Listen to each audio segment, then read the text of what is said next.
pues resulta que esta semana, la información viene muy interesante, pero no solamente muy interesante, creo que nos obliga a ponernos en contexto de qué tipo de sociedad hemos construido. Me queda claro que el caso de Marcial Maciel es un caso que ha sido público desde hace muchos años. Sin embargo, hay una serie de HBO que no solamente revive el tema, sino que lo pone sobre la mesa para que abra la conversación y para que podamos tener una noción de cuáles son los riesgos. ¿Qué pasaría? Por ejemplo, si el día de hoy Marcial Maciel fuera juzgado bajo las leyes actuales, en las cuales los delitos que aparentemente cometió, porque bueno, la palabra, tomando en cuenta que no fue juzgado por un juez, hay que respetar la presunción de inocencia, nos guste o no, sería cerca de 20 años de prisión por víctima. Otra cosa que es importante, no habría límite de tiempo para ejercer la acción penal. ¿Por qué? Porque la prescripción hoy por hoy en estos delitos no opera y el proceso se tramitaría ante tribunales federales. ¿Por qué? Porque la competencia de delitos contra la integridad sexual es en materia federal. Por otro lado, hay que tomar en cuenta que estos delitos aparentemente fueron cometidos en Italia, en Estados Unidos, en México, en distintos sitios. Los Legionarios de Cristo, que hoy por hoy siguen siendo una institución, están bajo la lupa y sobre todo bajo sus ojos y bajo los míos. Marcial Maciel, que físicamente transmitía una imagen, no sé si usted ha visto el físico de Marcial Maciel. Bueno, pues da una imagen impecable, una imagen siempre limpio, educado. Él mismo, cuando empieza el documental, dice que nunca ha pasado ni cerca de él un escándalo moral.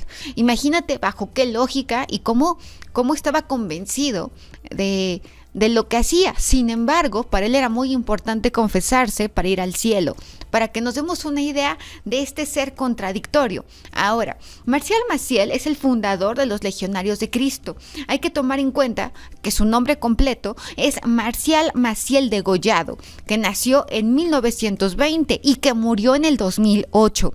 Fue el fundador de la Legión de Cristo, pero también del movimiento Requiem Christi. Otra cosa que es importante mencionar, fue presentado incluso por el Papa Juan Pablo II como un recaudador y formador de vocaciones, ya el inconsciente me traiciona, de vocaciones. Otra cosa, tras múltiples denuncias, la Santa Sede lo sanciona en 2006, y en eso se dedica a una vida reservada de oración y penitencia. En el año 2010 se calificaron sus actos como crímenes y una vida sin escrúpulos. Se calcula que abusó de más de 60 menores de edad, o sea, de 60 personas menores de edad. ¿Tú te imaginas qué mente tan retorcida y tan perversa? En un momento más veremos la escritura, pero mientras quiero que nos pongamos en contexto. En el año 1941 a 1944 se dedicó a fundar los Legionarios de Cristo. Esto, sobre todo porque en 1944 fue ordenado como sacerdote. De 1956 a 1959 surge el primer escándalo en la vida de Marcial Maciel, que es adicción a los opiáceos. Otra cosa que es importante mencionar, hay medidas disciplinarias y en este caso empiezan a abrirse reportajes periodísticos en este sentido. Para 1976 a 1989 se elevan hay cartas ya de obispos como Juan Baca, ex seminarista, que habla de los abusos de Marcial Maciel. Es decir, estamos diciendo que desde 1976 a 1989 se sabía y había antecedentes de los abusos cometidos por Marcial Maciel. En 1997 hay una investigación que es de Hartford Courant, donde la denuncia pública de varias víctimas se hace no solamente visible, sino que va a medios masivos de comunicación. Se sabía, estaba vivo, Marcial Maciel seguía en pleno uso de sus funciones cuando ya se sabía lo que estaba sucediendo y lo que estaba pasando. Sin embargo, para el 2005 es cuando Marcial Maciel deja la orden los Legionarios de Cristo y en el 2006 viene esta sanción Vaticano. Otra cosa que es importante mencionar, ¿cómo era el modus operandi de Marcial Maciel? ¿Cómo es que captaba a tanta gente? ¿Qué es lo que prometía que resultaba ser sumamente seductor, porque eso sí, para poder tener esta captación de gente, tiene que tener un perfil seductor. ¿Cómo era el perfil de víctimas? Jóvenes entre 11 y 16 años, seminarios cerrados, bajo una disciplina rígida, votos privados. ¿Podríamos hablar de semejanzas con una secta? Sí.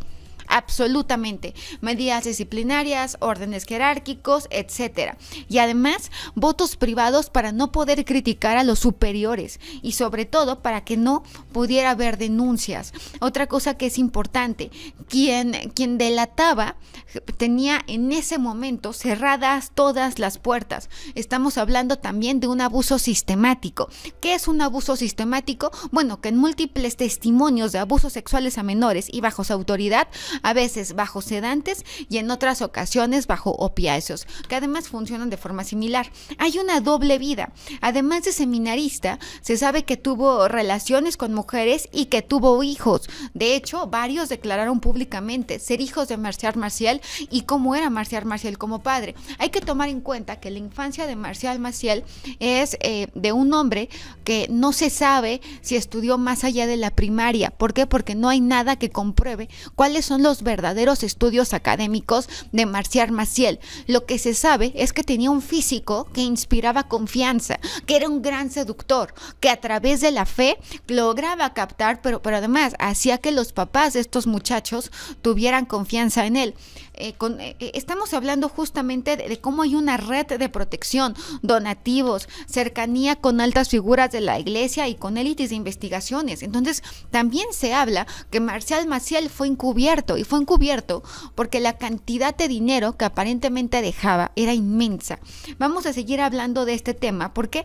Porque la sanción del 2006, y hay un comunicado que viene de Roma del 2010, donde reconoce los crímenes y denuncia el mecanismo de defensa que lo hacía intocable y ordena una revisión profunda de la Legión. Es decir, el Vaticano reconoce sin duda alguna qué pasó y qué hubo con este hombre. Para el 2019, la congregación hace público su recuento interno y admite 175 víctimas. 175 víctimas, estas son las que se atrevieron a hablar, las que lo dijeron, las que lo contaron, pero seguramente son más. ¿Está usted de acuerdo conmigo? Si 175, y tomando en cuenta que el porcentaje de personas que se atreven a hablar son muy pocos. Ahora, ¿cuáles son las consecuencias desde el punto de vista iglesia, es decir, canónicas, por decirlo de alguna manera? Bueno, estamos hablando de una intervención y reforma de la Legión en el año 2006, con delegado pontífico, y hay cambios normativos, es decir, se termina toda esta red de encubrimiento. Civiles, hay que tomar en cuenta que Marcial Maciel nunca fue procesado, sin embargo, civilmente sí hubo reclamos e incluso una reparación, pero fue hasta el 2010, una reparación económica del daño. ¿Qué dicen hoy las cifras? Bueno, las víctimas de la Legión son 175 menores, son 33 sacerdotes y 60 menores por Marcial Maciel. Otra cosa, ¿por qué sigue siendo un caso tan importante? Porque nos muestra cómo el carisma, el encanto, el poder de convencimiento, las promesas, aprovecharte de la vulnerabilidad, jugar con la fe, porque estamos hablando de la institución más importante que es la fe. Tenemos por primera vez la escritura de Marcial Maciel, que además es una escritura que, si bien es cierto, aparentemente está apegada al modelo caligráfico, tenemos una escritura cursiva, tenemos una escritura que además, no sé si se fija, pero dice Marcial con toda claridad. Ahora, esto tiene algo que se llama golpe de sable en grafología, cuando pone la palabra Jesucristo, por ejemplo, que es como si la escritura tuviera un jaloncito. Dice Marcial y todo está muy junto. La escritura, que aparentemente es redondeada, en las partes donde debería haber curvas hay unos pequeños ángulos. Por lo tanto, sí hablamos de una personalidad que puede tener, sin duda alguna, un rasgo de violencia o de agresión muy marcado. La firma está subrayada porque hay una fuerte necesidad de reafirmación, es decir, quiero que me digan que soy estupendo, que soy maravilloso, que soy increíble. Esta necesidad de reafirmación y de halago continua. La letra es ligada porque tiene una gran capacidad de convencimiento, una gran gran inteligencia verbal. La letra es ancha y además sabe envolver. Una cosa que es importante mencionar es la velocidad. Una velocidad tan rápida que es el reflejo de una persona con una gran agilidad mental.